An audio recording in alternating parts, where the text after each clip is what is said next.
Eh, ini adalah peristiwa di mana Indonesia selama 79 tahun merdeka gagal dalam membangun sistem dan mekanisme mobilitas vertikal. Itu harus diakui. Harus diakui. Jadi walaupun sebentar. Gimana?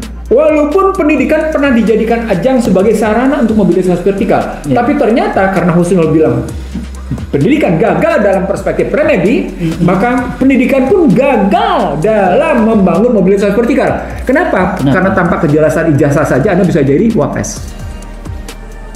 Jadi capres. Jadi itu logika. Jadi anggota DPR. Jadi anggota DPD. Jadi gubernur. Jadi macam-macam. Warga negara Amerika bisa jadi bupati. Apa artinya, Husnul? Kalau mobilitas vertikal itu berantakan, disorder. Apa artinya, Husnul? Apa artinya? Secara sosiologis, ketika mobilitas vertikal itu disorder, berantakan, amburadul, nggak karu-karuan, karena didasarkan pada kepentingan elit di situ, apa artinya? Dinamika sosial politik selalu akan berada dalam posisi ketak beraturan. Maka dia bukan ketemu social order, Husnul, ketemunya social disorder. Jadi nggak ada kalau Huntington nulis tentang tertib politik. Nggak ada. Walaupun kita mengkritisi Huntington beberapa bukunya. Iya. 3 jilid loh. 3 jilid loh. Tertib politik itu. Itu sudah diterjemahkan itu. Iya 3 jilid loh. Sampai hebat. Tapi sederhananya sungguhnya begini. Sederhananya adalah soal mobilitas vertikal. Gitu.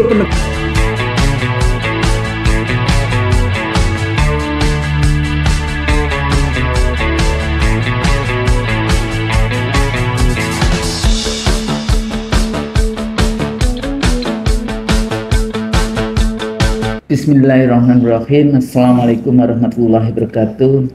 Alhamdulillah kembali kita dalam program IC Terilso Conversation to Scholars dengan sahabat saya Dr. Iksanuddin Nursi dan saya Husnul Maria. Hari ini kita tapping pada saat sehari setelah demonstrasi para mahasiswa di DPR dan di berbagai kota.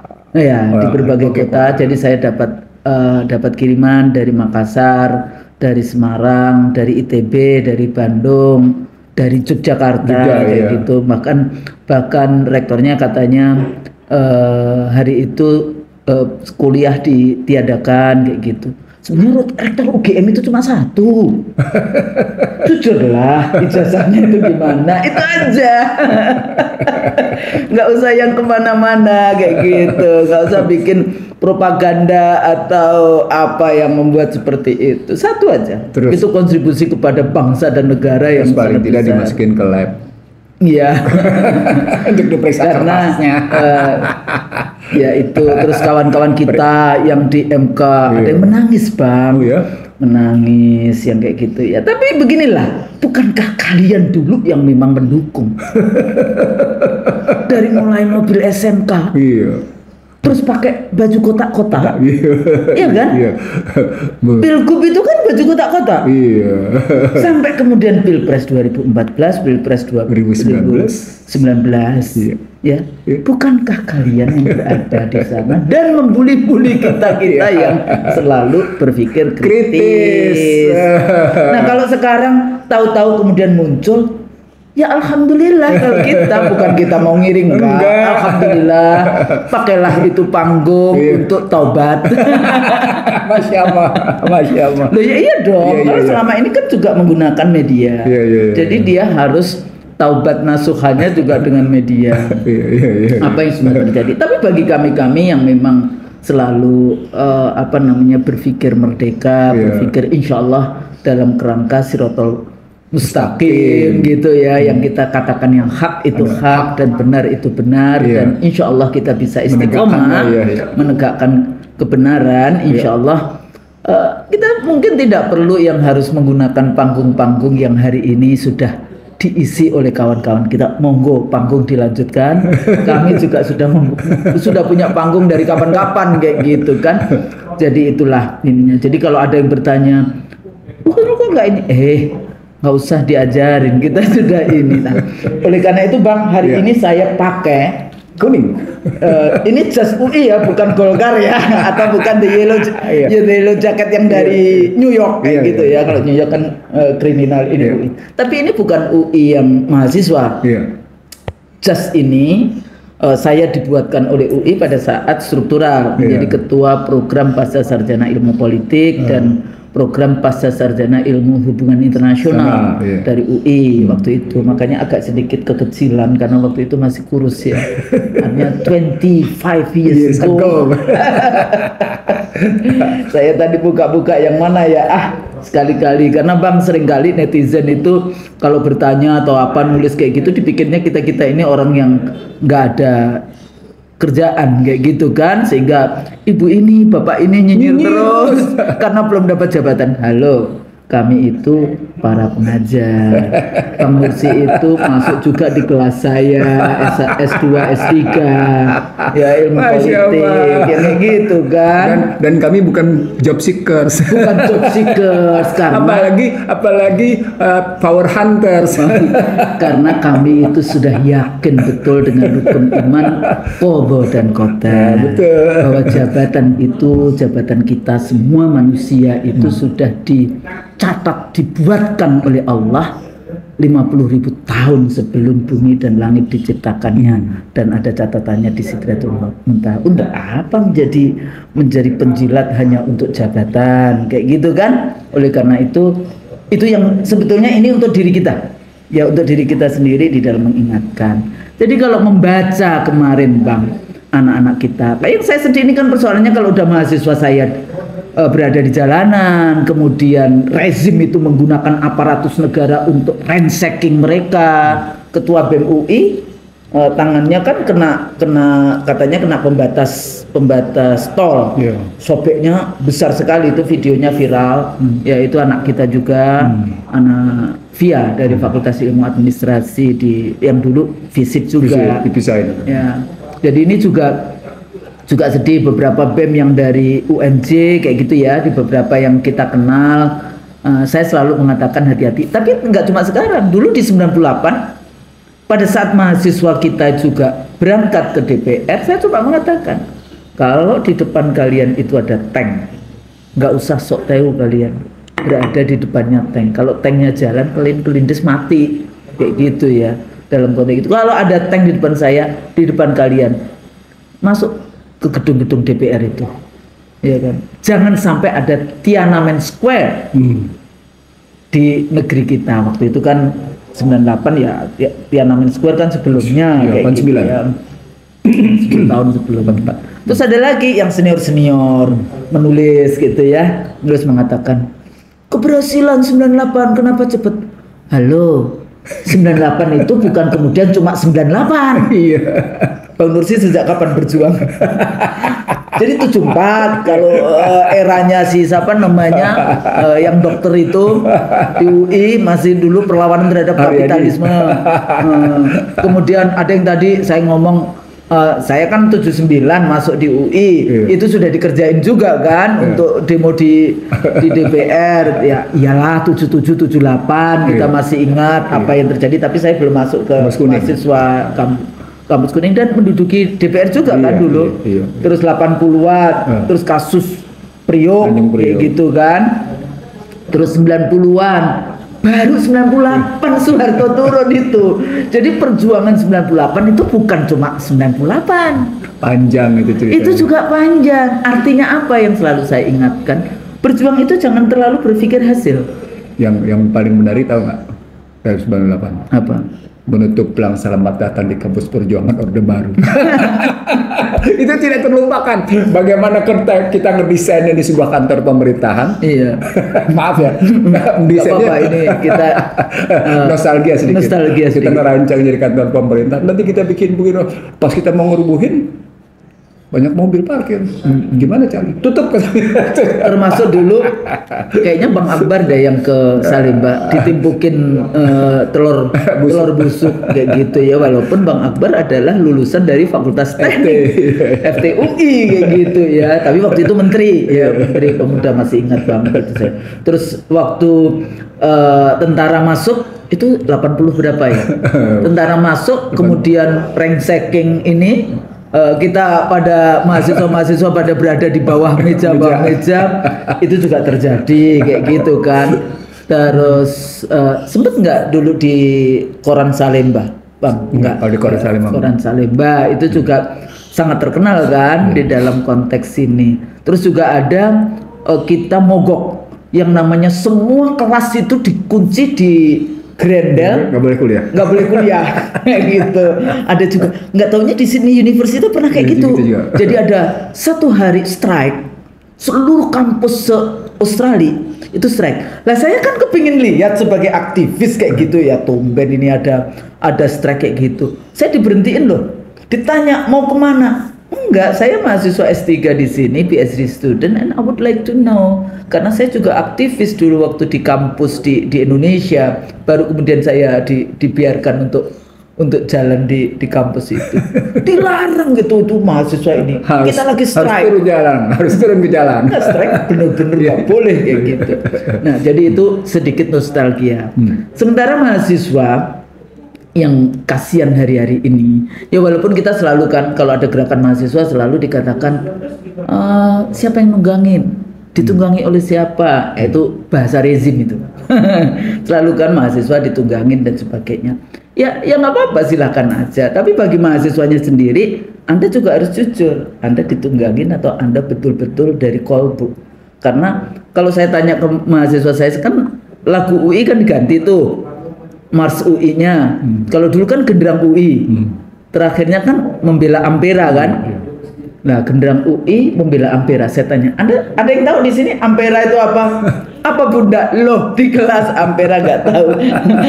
Amanat penderitaan rakyat kayak gitu kan. Membela Ampera itu kan kayak gitu kan akhir dari lagu genderang UI.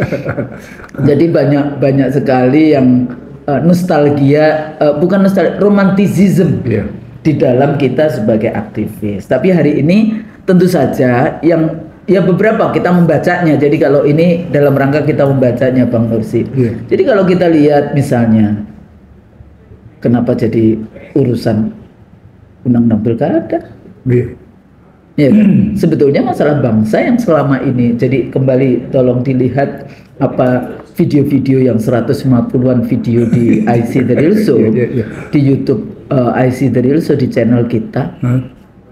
Itu sebetulnya mudah sekali bagaimana international, global mappingnya, bagaimana domestic mappingnya, tapi ujung-ujungnya adalah ideologi materialism, bagaimana liberalism, propaganda liberalism dan sebagainya itu dikembangkan dan posisi Indonesia di mana di dalam konteks itu dan di dalam konteks global. Sebetulnya gampang sekali bacanya. Tapi kalau ya nggak apa-apa, ini sebagai lit the fire istilahnya di dalam kalau kita ini apa sih sesungguhnya.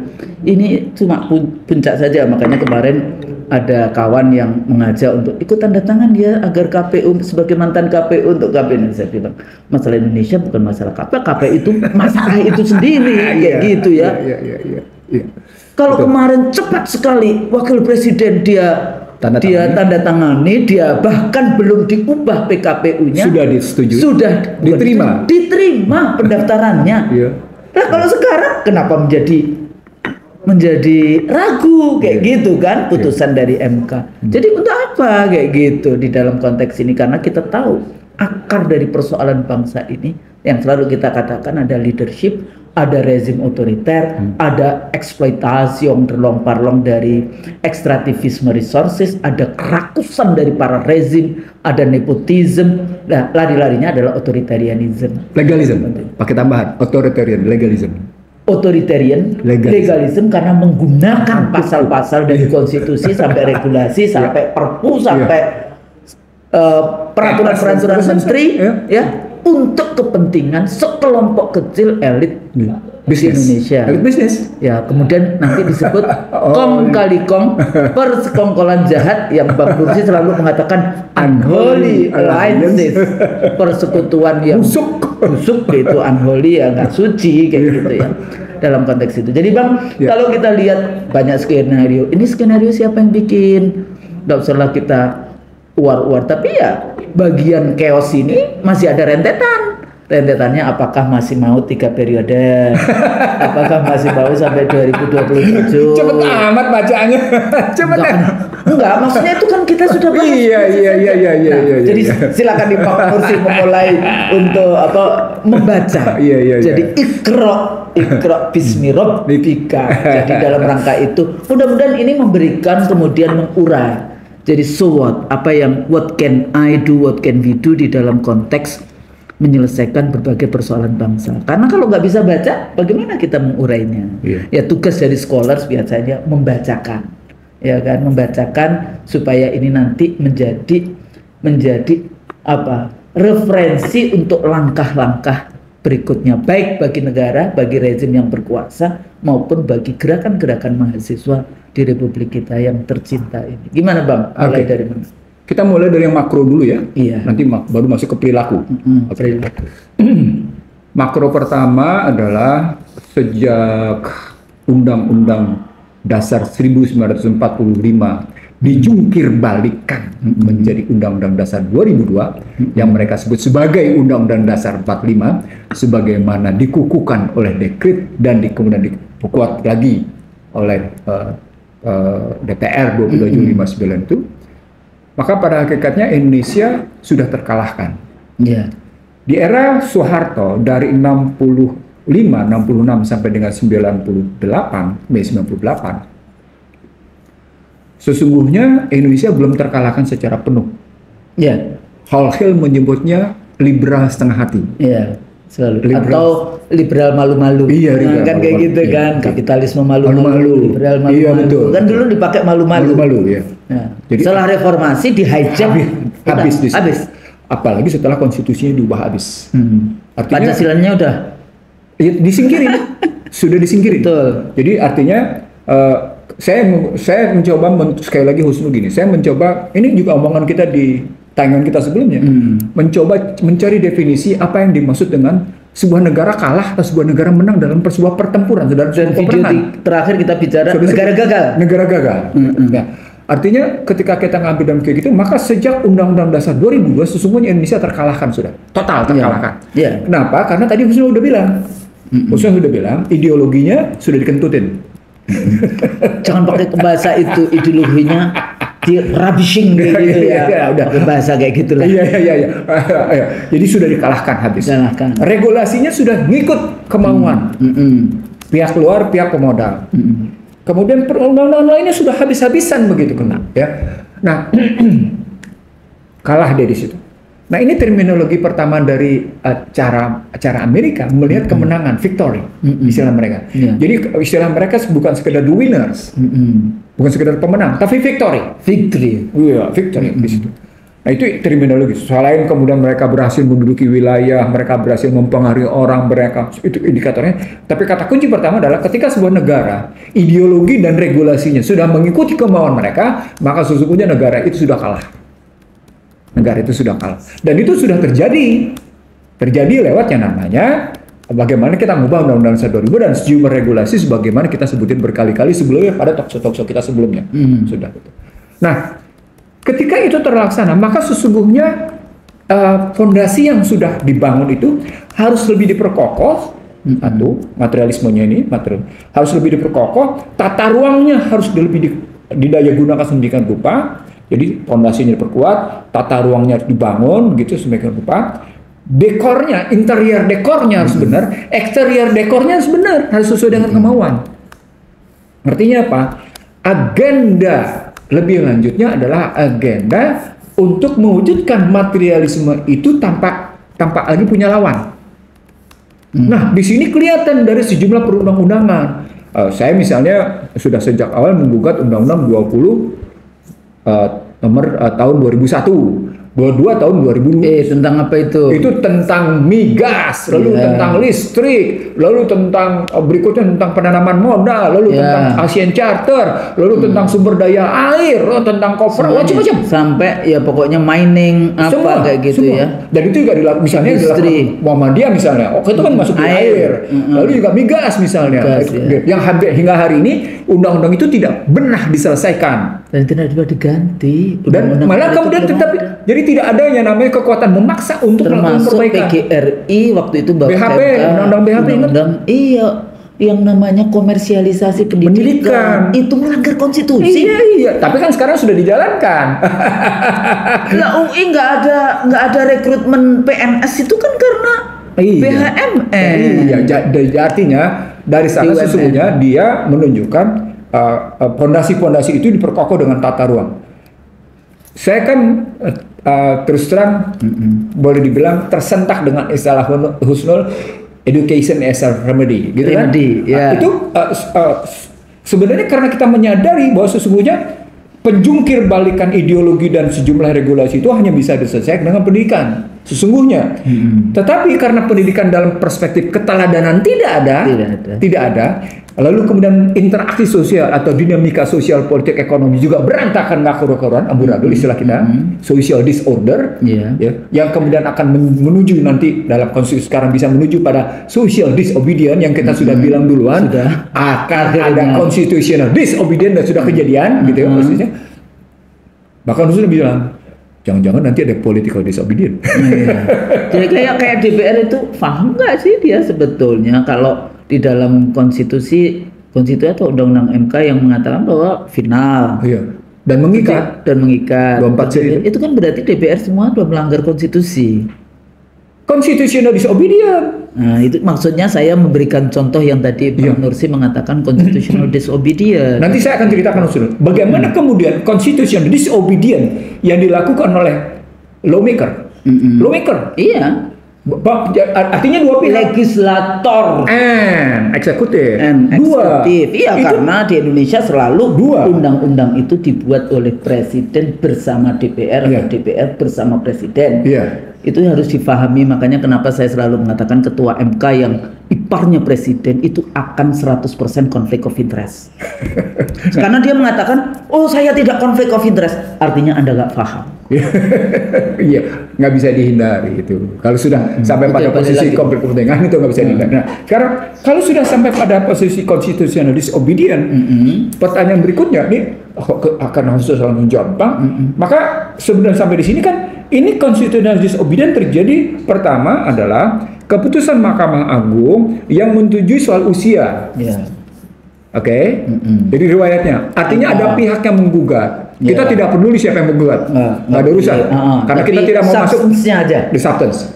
Aktornya silahkan. Nah, ternyata keputusan MA 23 ini berdampingan dengan keputusan, ini menarik usul, MK 60 yang menurut para penggugat yang melakukan judicial review, ada dua partai, kalau usah kita sebut siapa, itu ternyata MK membuat norma baru.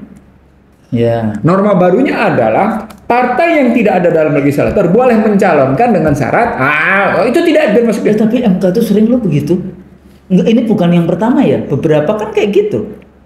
Menurut di sini ada dua terjemahan. MK cuma punya tugas meniadakan norma, bukan mengadakan norma baru. Iya, nggak boleh. Kayak sebelumnya itu apa? Saya juga mengkritisi kayaknya di IC dari pernah kita bahas juga tuh. Nah, saya di sini jadi ada dua masalah kita harus Ini masalahnya masalah ketatanegaraan. MK boleh mencoret tapi nggak boleh bikin pasal baru. Itu artinya Husnul telah membatasi asas diskresi. Betul. Kalau Husnul bilang MK tidak boleh memuat norma baru, tapi meniadakan, jadi bahasa Husnul tadi MK boleh mencoret, tapi kemudian tidak boleh bikin norma baru. Berarti terjadi kekosongan hukum, gitu kan? Nah, daripada kekosongan hukum sesungguhnya dikenal dalam hukum apa yang disebut dengan azas diskresi. Atau mereka menggunakan bahasa open legal policy. Open legal policy. Betul. Nah, open legal policy itu pada akhirnya adalah asas diskresi. Cuma kalau pakai asas diskresi, gitu ya, perspektifnya di sini, Dia hanya menunjuk pada posisi bagaimana pelaksanaan undang-undang dan PP ke bawah, bukan kemudian dalam kerangka konstitusi. Nah, MK masuk, makanya mereka menggunakan open legal policy. Nah, apakah dalam konstruksi open legal policy itu berarti MK telah membuat norma-norma konstitusi? Kan di situ kata kuncinya, norma-norma konstitusi. Nah, kalau dalam pelaksanaan undang-undang yang diujikan terhadap konstitusi, maka sesungguhnya open legal policy-nya levelnya bukan di konstitusi, tapi di undang-undang. Nah, di sini muncul pertanyaan, apakah asas diskresi pada level itu masuk ke dalam posisi juga mencakup apa yang disebut dengan open legal policy? Saya belum pernah dengar bahasannya dari kalangan tata negara. Bang, kadang-kadang ini kritik saya kepada kawan-kawan hukum tata negara. Mereka cuma berkutak-kutik cuma di diksi kalimat-kalimat pasal-pasal, tapi pemahaman sosiologi hukumnya, politik hukumnya, psikologi hukumnya nggak masuk, ke budaya hukumnya nggak masuk. Kalau Bang Lutfi kan memang belajar ilmu hukum, tapi beliau ahli sosiologi hukum kayak gitu kan, dan karena political ekonomi juga ahli politik hukum kayak gitu.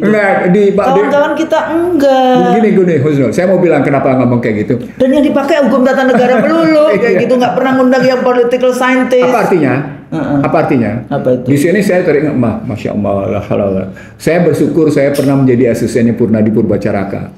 Saya bersyukur. Salah satu dosen berpengaruh, bergengsi betul gitu ya.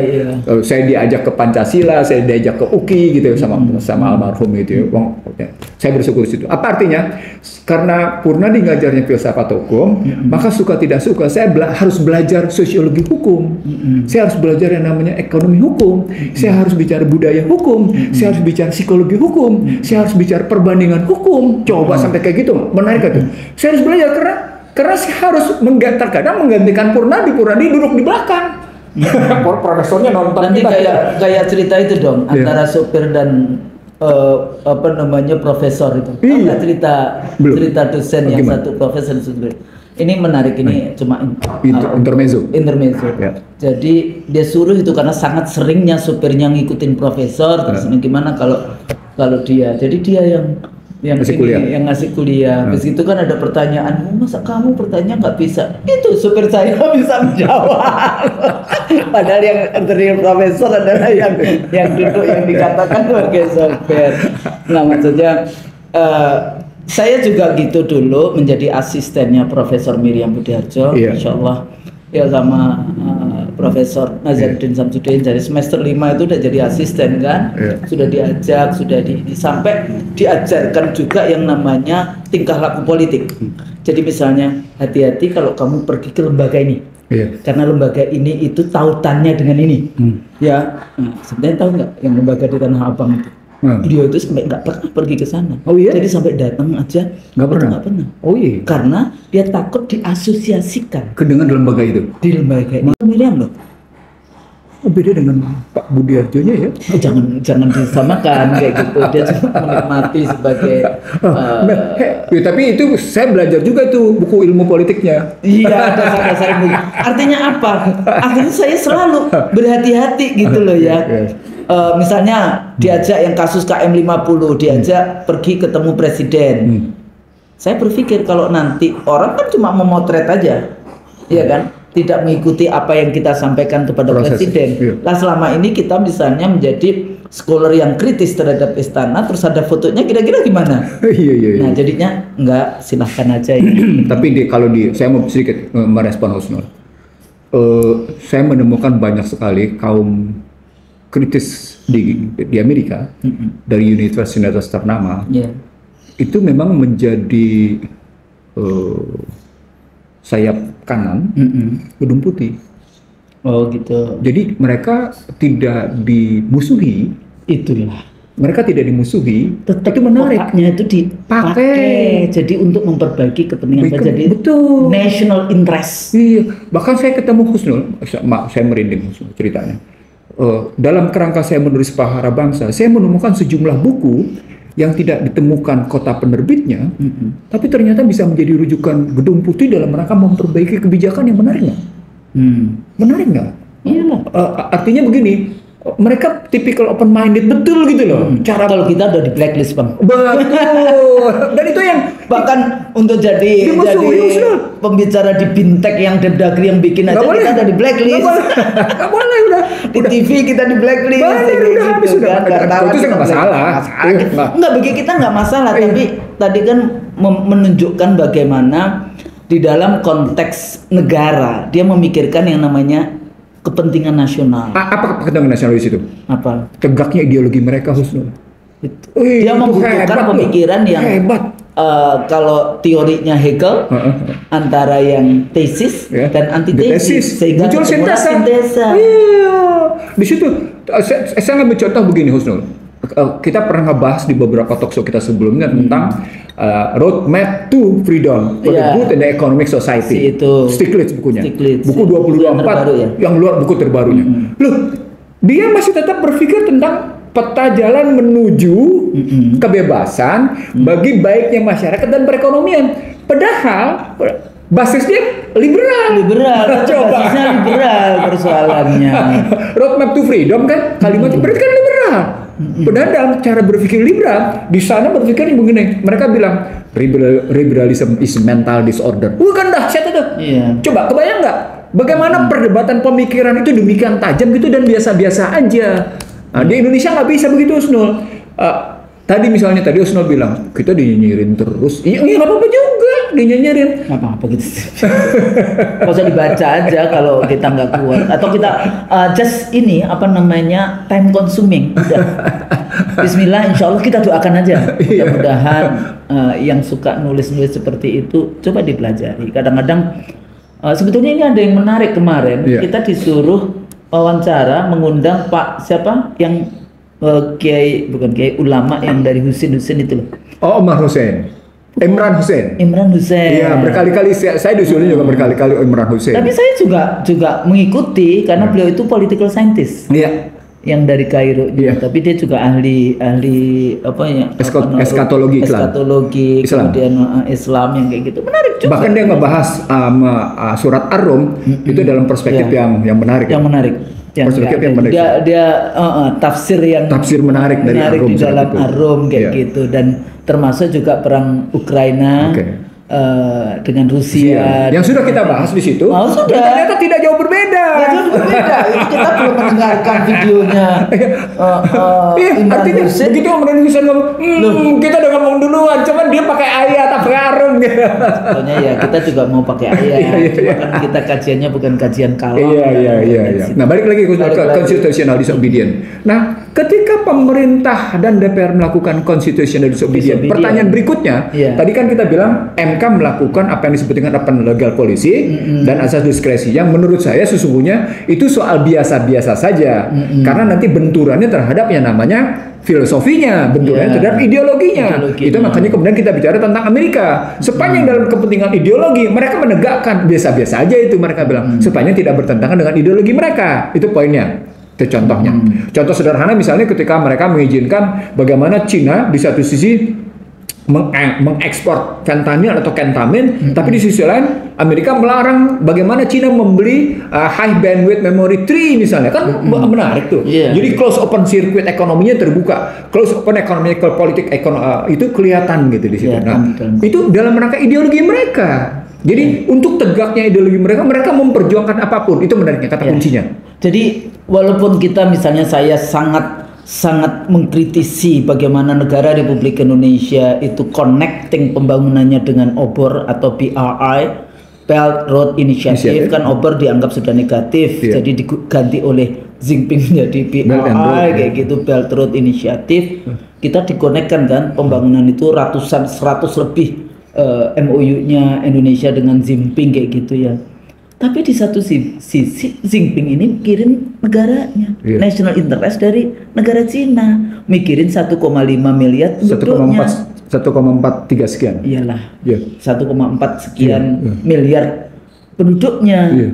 Dia selalu mengatakan kami tidak menjajah, tapi kami membeli. Makanya konsepnya dia selalu investasinya kan dikasih 190 tahun kan masih maunya beli IKN itu.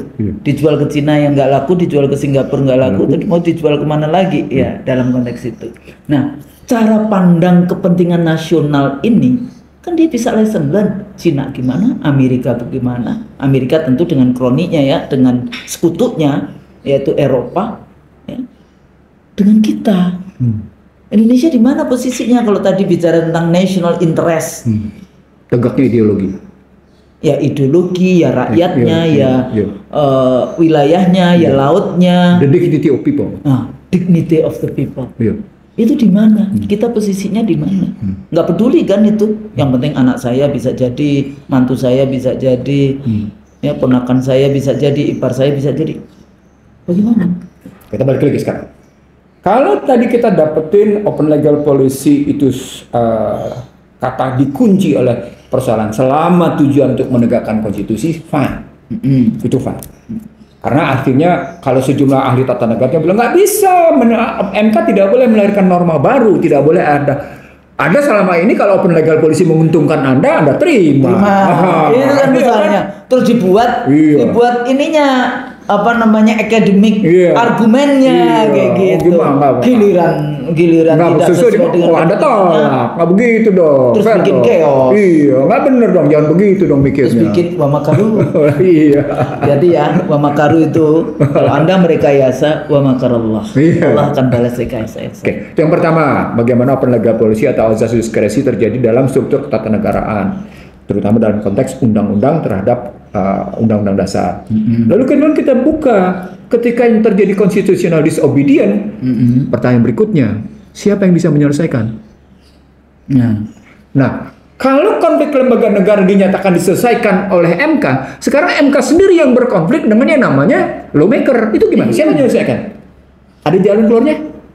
Dalam di Indonesia sejak awal menyatakan jalan buntu. Coba buka lagi constitutional deadlock. Iya, coba buka YouTube kita sebelum-sebelumnya. Jalan buntu konstitusi kita pernah bilang kok. Makanya kenapa kembali ke Undang-Undang Dasar 45 karena ada MPR. Perwujudan Majelis Perwujudan Rakyat. Penjelmaan rakyat. Kedaulatan rakyat. Artinya sekali lagi sekarang sesungguhnya bagi kalangan tata negara yang mendukung sistem presidensial penuh, bagi mereka yang mendukung penuh Undang-Undang Dasar 2002, maaf Unsul, sekarang sedang dipermalukan. Tapi secara akademik, they have a consciousness. Selama ini kan kita cuma berdebat di forum-forum tertutup. Misalnya di Lemhanas, di panggung akademik, kita berdebat. Tapi kali ini sesungguhnya kalau kalian terbuka cara berpikir kalian, saya bilang, kalau cara berpikir kalian terbuka, kalian sesungguhnya bisa menangkap bahwa kali ini kalian dihadapkan oleh satu kondisi jalan buntu. Lalu kalian turun dengan demo. Kalahlah si lawmaker. Padahal di sini di balik yang namanya jalan buntu konstitusi diturunkan dengan demo besar-besaran kalah si lawmaker dalam hal ini pemerintah dan DPR. Pertanyaan berikutnya, emang jalan buntunya selesai? Enggak juga. Enggak selesai. Jadi kalau kemarin itu merasa sudah berhasil, enggak. Karena masalahnya juga enggak selesai. Itu kita bicara tentang konstitusi kok. Disorder. Iya, konstitusi chaos, konstitusi apa tadi? Kalimat pentingnya constitutional distrust, constitutional disorder, constitutional disobedience. Nah ini, masya Allah, berapa tahun lalu nih kita sudah ngomong ya. Constitutional disobedience ini konsepnya kita ya. Udah lama ini Husnul, kita ngomongin berkali-kali. Ya, jadi maaf ya kalau akhirnya saya bukannya tidak berhadapan dengan mereka Husnul. Dalam forum-forum Lemhanas, dalam forum-forum itu bukan tidak berhadapan. Beberapa kali kejadian di bawah Andi Wijayanto sebagai gubernur Lemhanas. Berapa kali saat? 3 kali. Saya dengar. Undang ya, teman saya itu kan. Sama sahabat saya. 3 kali. Terus kalau di bawah gubernur Lemhanas sebelumnya, kok lupa namanya. Udah saya lupain aja. Memang kebetulan dia sudah tidak mengundang saya. Tapi di bawah gubernur Lemhanas sebelumnya, saya berkali-kali. Artinya ada problematik di sini di kehidupan kenegaraan kita gitu. Nah, sekarang yang harus kita cari adalah bagaimana menyelesaikan tadi kita selesaikan politiknya atau kita selesaikan konstitusionalnya. Karena kalau selesai politiknya berarti perilaku. Nah ini di sini ketemu. Kalau tadi kita bicara sistem, sekarang kita bicara perilaku. political behavior-nya. Misalnya ada orang yang menggunakan pesawat pribadi sampai 8,6 miliar hanya kan duit pribadi. Duit dari pribadi. Wallahu a'lam bishawab. Enggak, maksudnya saya lagi defensif gitu. Enggak, yang menariknya adalah perilaku politiknya kok kan sampai pada posisi dituding sebagai bentuk legasi hitam. Tadi kan kita bilang ini pasti ada persoalan ya misinya adalah tegaknya ideologi materialisme. Yang kedua, di sini pasti ada kepentingan tertentu di sini pentingnya. Artinya mereka ngambil kita tesis tentang bagaimana tesis reformasi yang muncul dalam sejarah kaum Protestan. Ingat ya? Iya. Ingat ya?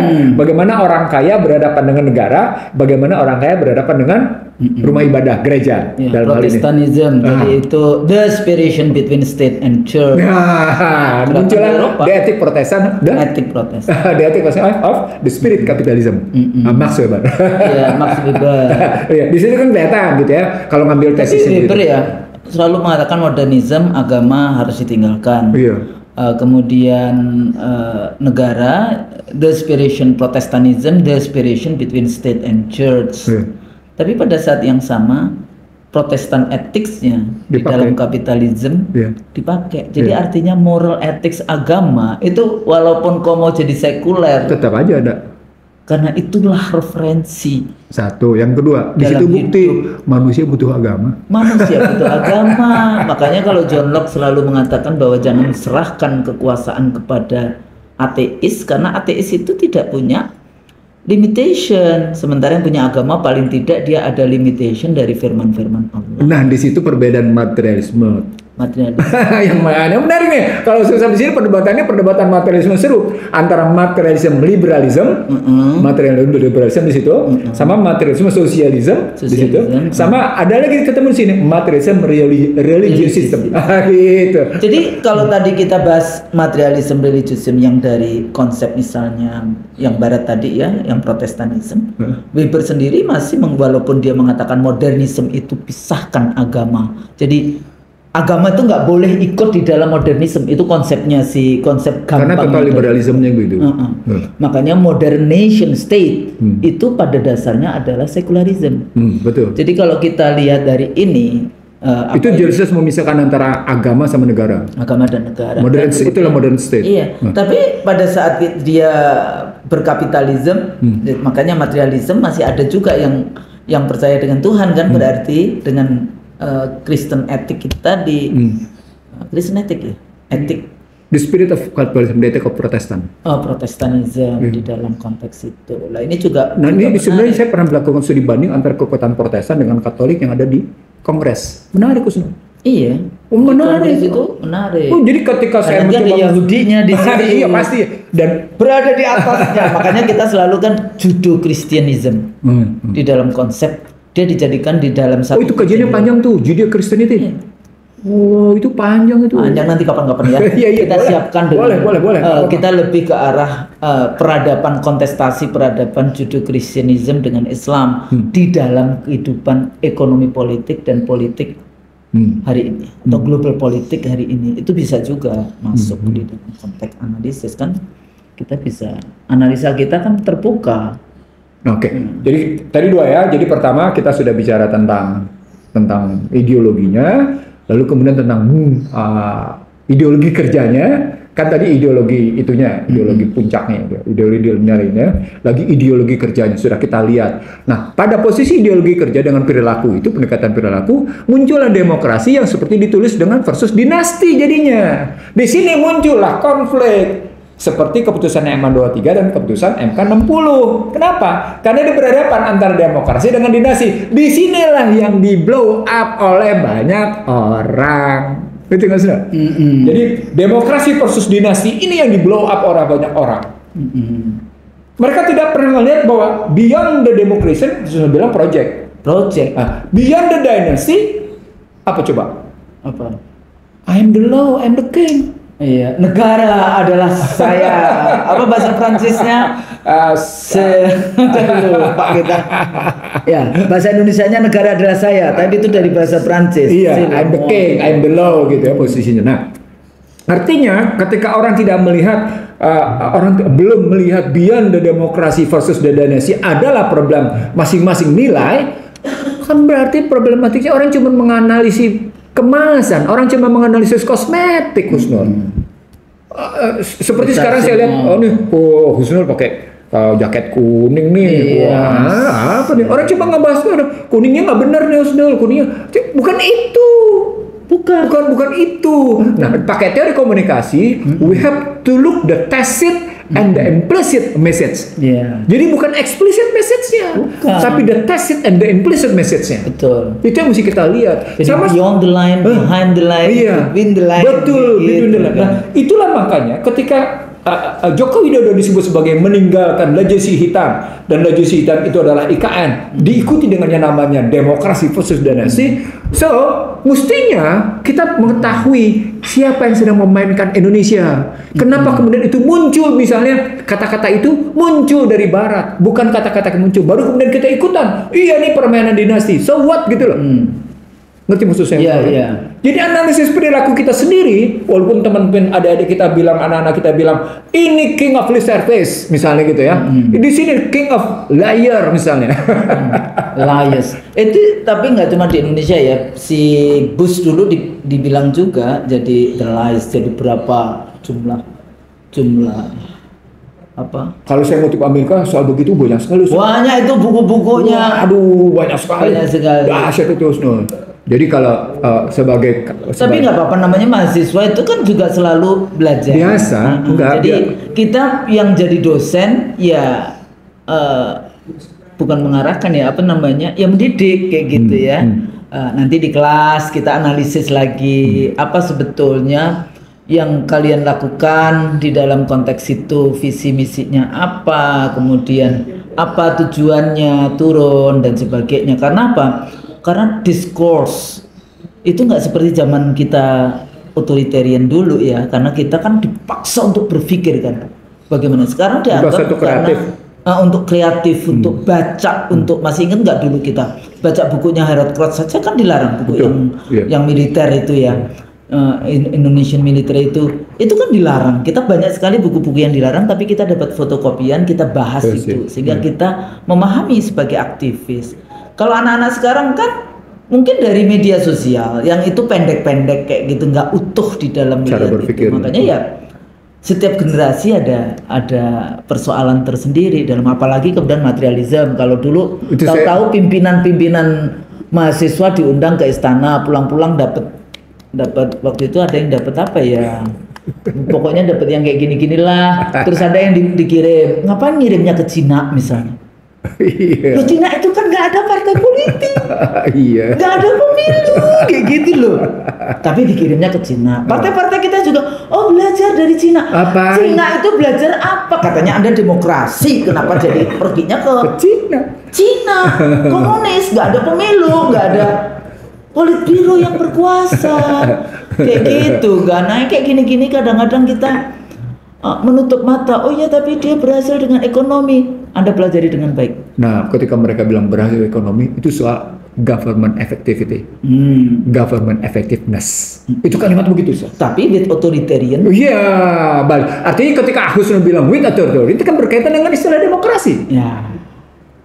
Kan ke situ baliknya. Jadi ketika ini kajian juga menarik Husnul kalau sampai ke situ.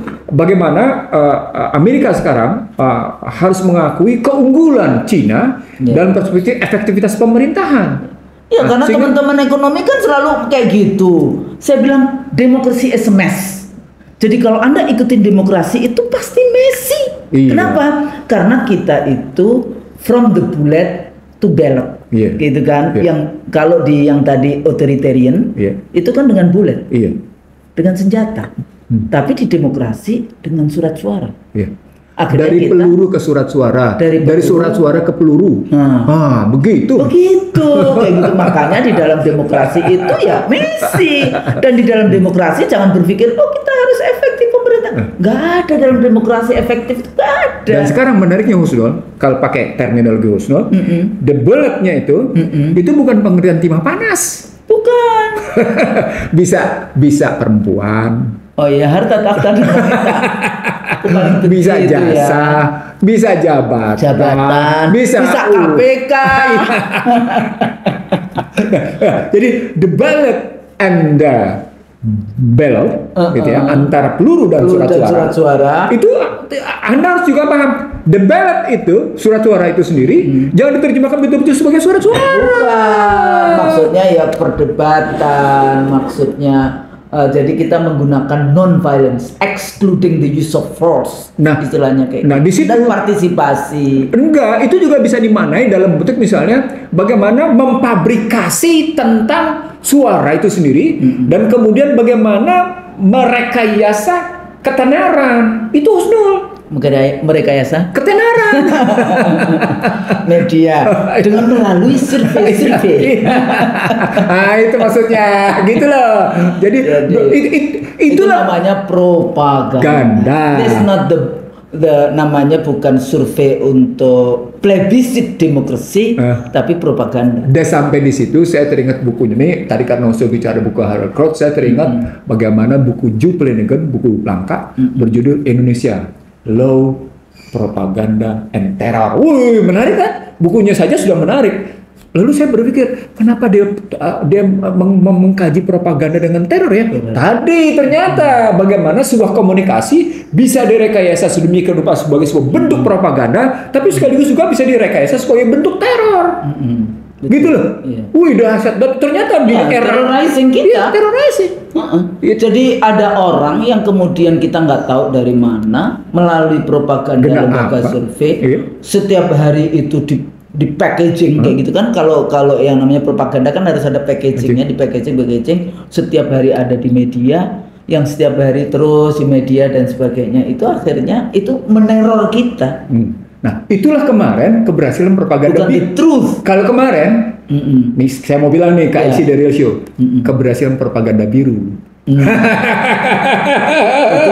itu di WA grup kita udah rame loh Bang, kayak gitu. Tapi ya nggak apa-apa. Ya nggak apa-apa, oke. Itu itu kita membaca. Itu dalam membaca dengan kolbu. Iya, dan itu dalam perspektif kita menganalisis dinamika masyarakat. Tidak ada maksud apa-apa, cuma bilang, oh iya ini propaganda biru, keren ya propaganda biru ini gitu. But beyond that. Nah, gitu. So what dengan itu? Gitu. Di mana posisi national interest kita? Di mana posisi anak-anak kita? Jangan sampai anak-anak kita cuma jadi mesin politik dari propaganda biru. Iya. Kan itu persoalan. Iya. Nah, disitulah tadi ketemu bahwa propaganda biru itu ternyata dipicu oleh MA23, MK60, tapi kemudian orang tetap lupa bahwa akar masalahnya adalah desepsi yang akarnya pada Undang-Undang Dasar 2002. Jadi beberapa kawan yang sudah bicara panjang lebar, misalnya dengan Pak Amin, ikut nggak waktu itu? Kan oke, Pak Amin mengaku minta maaf, melucuti peranan MPR.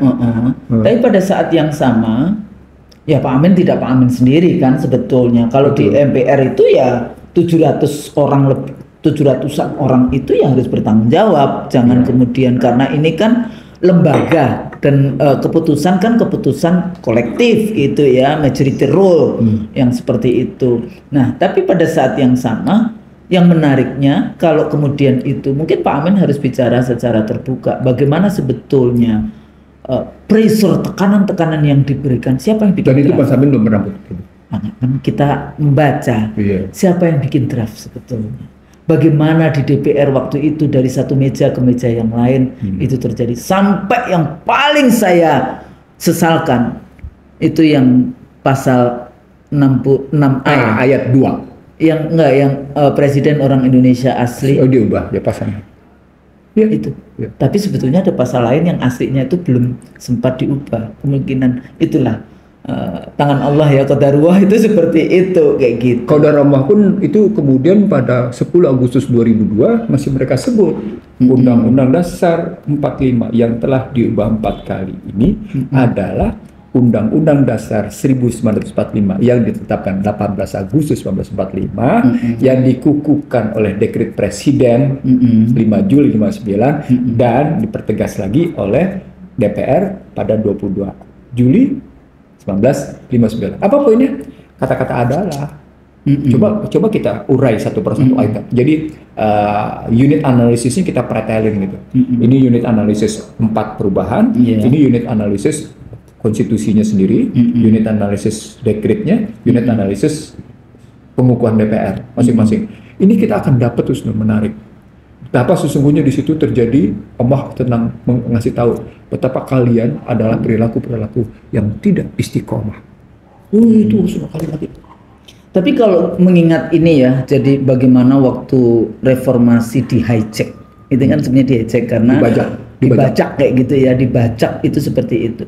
Tapi kalau kita ingat pembelajaran itu the abolition of Khilafah Turki Utsmani, ya yang 3 Maret 1924, itu kan pertama juga kemudian bikin konstitusi. Konstitusi waktu itu ya Prancis dan Amerika, ya kan? Terus kemudian turunannya, undang-undangnya itu juga banyak kan, sampai perempuan nggak boleh pakai jilbab, bahasa Arab tidak boleh, sistem pendidikan, sistem perkawinannya, kemudian jadi undang-undang.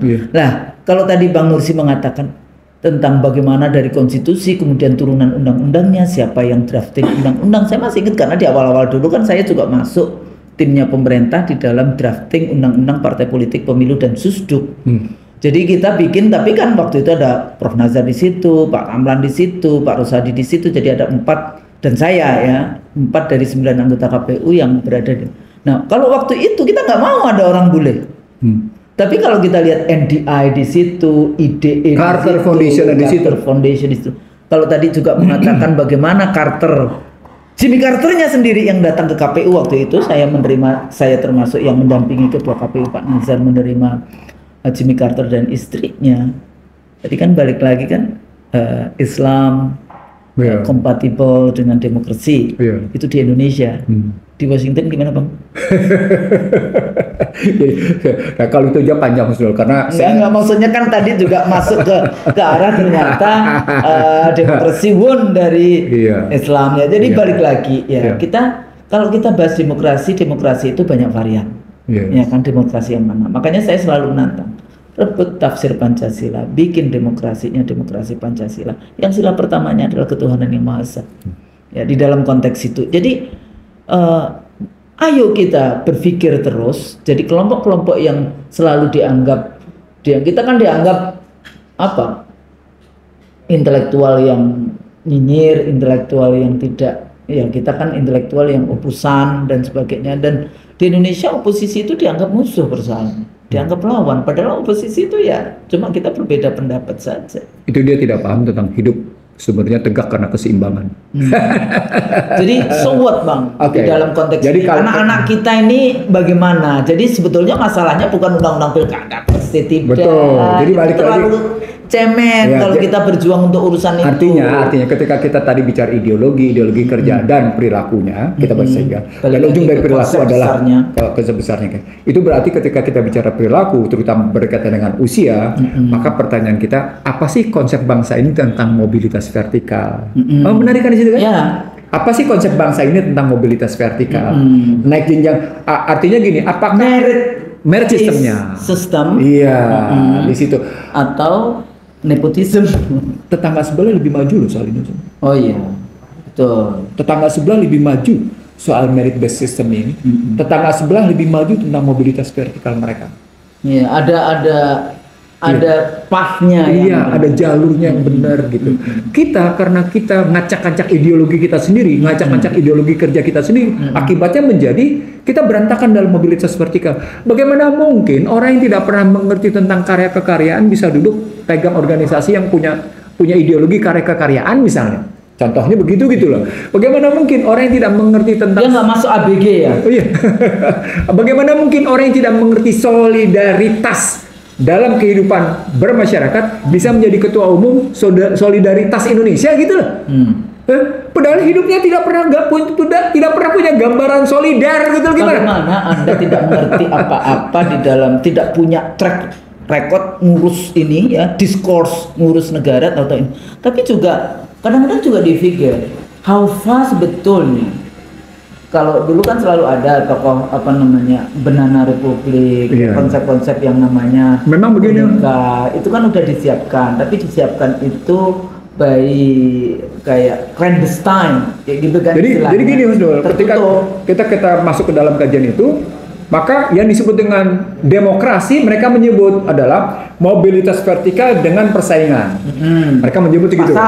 Pasar. Mobilitas persaingan dengan pakai bebas lagi. Bebas. Mobilitas vertikal dengan persaingan bebas. Itulah demokrasi. Itulah demokrasi bahasa sekarang. Padahal itu tetap yang namanya nomor piro wani piro. Karena sebelum itu ada rekrutmen. Nah, rekrutmennya itu merit system tadi atau ini karena demokrasi selalu dihubungkan. Baru kemudian masuk ke election. Iya gitu. Rekrutmen itulah yang parah di Republik. Jadi jadi kalau pakai istilah Husnul, ada rekrutmen, ada selection, ada election. Kan gitu ceritanya urutannya. Itu ada demokrasi. Nah, sementara dinasti adalah mobilitas vertikal karena keturunan. Kan bicaranya begitu ya ceritanya. Monarki. Tapi Bang, the real monarki yang dulu itu monarki full monarki, itu kalau namanya prince, pangeran, itu kan dilatih. Dia dilatih di militer, dia dilatih di olahraganya, dia dilatih memanah, dilatih kuda, dilatih otaknya. Coba cek itu kayak mau di Inggris, mau pangeran itu kan pelatihannya apa? Nah, di dalam model demokrasi yang mengikuti monarki, sekarang sekolahnya apa aja? Sekolahnya aja deh. Nggak jelas. Sekolahnya aja. Artinya itu makanya disebut sebagai legasi hitam. Oke. Karena itu saya sih oke aja orang ngebahas MA23 dengan MK60 oke aja. Enggak apa-apa, silahkan. Oke. Tapi harus dilihat ini struktur masalahnya. Bahwa ketika masuk ke dalam prerekrutasi atau akan menganut dinasti, Anda mesti balik ke dalam ideologi Anda berpikirnya. Sehingga ini tergambar sebagai problem struktural. Betul. Bahwa dalam mobilitas vertikal di Indonesia ada masalah-masalah mendasar yang tidak selesai. Emang mentang-mentang ada anak ketua umum partai terus Anda menjadi ketua umum partai begitu? Ya bagi mereka tadi itu leta semua. Gimana sih bacanya bahasa Prancisnya? Negara adalah saya. Lesetak semua. Negara adalah saya. Itu ya gimana? I am the law and the king. Louis 14 ya. Betul. Kita pernah bahas ya, Husnul. Pernah kita. Ya. Jadi artinya begini, Husnul, sebagai penutup. Ini adalah peristiwa di mana Indonesia selama 79 tahun merdeka gagal dalam ngebangun sistem dan mekanisme mobilitas vertikal. Itu harus diakui. Harus diakui. Jadi walaupun sebentar. Walaupun pendidikan pernah dijadikan ajang sebagai sarana untuk mobilitas vertikal, tapi ternyata karena Husnul bilang pendidikan gagal dalam perspektif remedi, maka pendidikan pun gagal dalam membangun mobilitas vertikal. Kenapa? Karena tanpa kejelasan ijazah saja Anda bisa jadi wapres. Jadi capres. Ya itu logika. Jadi anggota DPR. Jadi anggota DPD. Jadi gubernur. Jadi macam-macam. Warga negara Amerika bisa jadi bupati. Apa artinya, Husnul? Kalau mobilitas vertikal itu berantakan, disorder. Apa artinya, Husnul? Apa artinya? Secara sosiologis, ketika mobilitas vertikal itu disorder, berantakan, amburadul, nggak karu-karuan, karena didasarkan pada kepentingan elit di situ, apa artinya? Dinamika sosial politik selalu akan berada dalam posisi ketak beraturan. Maka dia bukan ketemu social order, Husnul, ketemunya social disorder. Jadi nggak ada kalau Huntington nulis tentang tertib politik. Nggak ada. Walaupun kita mengkritisi Huntington beberapa bukunya. Iya. 3 jilid loh. 3 jilid loh. Tertib politik itu. Itu sudah diterjemahkan itu. Iya 3 jilid loh. Sampai hebat. Tapi sederhananya sesungguhnya begini. Sederhananya adalah soal mobilitas vertikal. Gitu pendekatannya. Kalau kita bicara mobilitas vertikal, satu-satunya cara sebenarnya pengakuan tentang kompetensi, gitu kan? Pengakuan tentang integritas. Jadi ada integritas, ada kompetensi, kan di situ muncul. Artinya sesungguhnya prasyarat-prasyarat yang muncul, gitu ya, conditionality-nya itu kan mestinya tegak di situ. Kita kan berantakan. Kita punya prasyarat, tapi ternyata prasyarat kita cuma hitam putih. Lalu kita benarkan soal usia, kita benarkan soal macam-macam. Sekali lagi, disitulah kemudian muncul apa yang saya sebut sebagai social disorder. Dari mulai social distrust muncul Husnul, suka tidak suka, harus diakui bahwa sesungguhnya para penegak hukum di Indonesia, ketika hukum bisa dibeli dan para penegak hukumnya seperti ini, maka yang sedang dilanggengkan, mereka sedang sinambungkan adalah sebuah sistem social distrust, Husnul. Itu artinya apa? Masyarakat kita sakit, Husnul. Sakit. Kenapa? Karena modelnya tadi, mobilitas vertikalnya rusak, para penegak hukumnya, para elitnya tidak punya keteladanan dalam rangka tadi ngebangun social trust, social order. Jadilah kemudian masyarakat sakit. Itu Husnul. Saya kira itu kesimpulan dari pertarungan. Tapi satu lagi. Oh ya. Ini ada yang saya tahu selalu mengangkat filosofi Jawa. Anda paham nggak sih filosofi Jawanya yang adiluhungnya itu nggak begitu, nggak punya interest, nggak punya, kemudian dia melindungi kepentingan rakyatnya. Raja adil, raja disembah, raja lalim, raja disanggah. Jadi raja itu bukan kemudian Anda bisa seenaknya saja. Raja lalim, raja disanggah. Raja alim, raja disembah. Itu kalimatnya. Iya. Jadi kata kuncinya positif dulu. Raja alim, raja disembah. Raja lalim, raja disanggah. Itu. Oke, Raja alim disembah, raja lalim disembah. Saya nggak usah membuat kesimpulan. Mudah-mudahan bahasan kita kali ini, conversation kita ada gunanya. Jadi adik-adik, mudah-mudahan nggak apa-apa, kita namanya anak-anak juga belajar kayak gitu, belajar dari kesalahan dan sebagainya, nggak masalah. Tapi tolong yang para aktor-aktor politik yang lain, jangan kemudian Anda mendolimi anak-anak kita untuk kepentingan sesaat Anda. Jadi yang tadi itu, mudah-mudahan bahasan kita ini berguna. Kalau salah, mohon maaf. Assalamualaikum warahmatullahi wabarakatuh. Waalaikumsalam. Ji, langsung aja. Ji, judulnya Ji, rusaknya. Nah, di situ tuh kita bilang di situ, rusaknya karir politik.